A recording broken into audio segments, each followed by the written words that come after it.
Hello everyone. Today in reading we are going to talk about debating.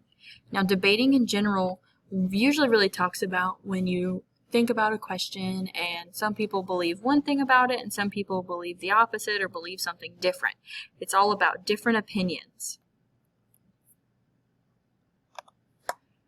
So when we read in general, it's an active activity. There's a lot of thinking going on. We're trying to figure things out. We're answering questions. We're comparing. We're doing all these things to think about our book. One other thing that we can do as we're reading is we can debate. And this means that you've read and you've understood your text enough that you can talk about it and give evidence to prove your opinions. So when we debate about our books, or when we have discussions about our books, there are some topics that we could include. In general, we could talk about things like if you can compare your characters. You could say, is this character like this one? Like, is Rob like Sistine? You can compare them. You could say, you could just debate on which character is more of something than the other character. So you could say, like, is Rob nicer than Sistine, or is Sistine stronger than Rob? You can compare them.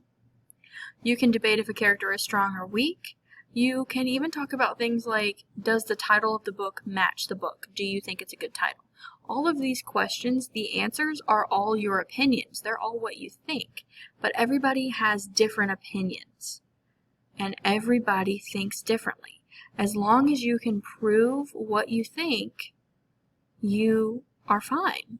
As long as you can give evidence from the text, your opinion is valid. That's what we want to work on today, is saying what we believe and explaining why. For example, if we were to think about Tiger Rising and think about Rob, our main character, would you say he is strong or weak? Now you might have a different opinion. So if you say he's strong, my next question would be, well, why do you think he's strong? And you might say, oh, because he's going to let the tiger go. You might say, oh, he's strong because he stands up to the bullies by not responding to them. You might say he's strong because he stands up for Sistine. You might say he's strong because he tells Sistine how he feels about her father. Those are all different pieces of evidence we could use to prove that Rob is strong. Now on the opposite side of that, people might think Rob is weak. You might think Rob is weak because he doesn't stand up for himself to the bullies, right? So there's evidence for both reasons, and as long as you can give a reason, your answer is not wrong. It's all about your opinion and giving that evidence. So what you're going to do today is you're going to think about this question, and this is in your Canvas assignment for today.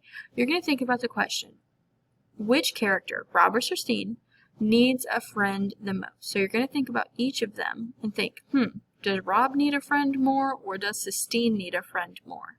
All you have to do is tell me which one you think, and then tell me why. Why is it that you think? Maybe you think Rob needs a friend more. Why do you think he needs a friend more?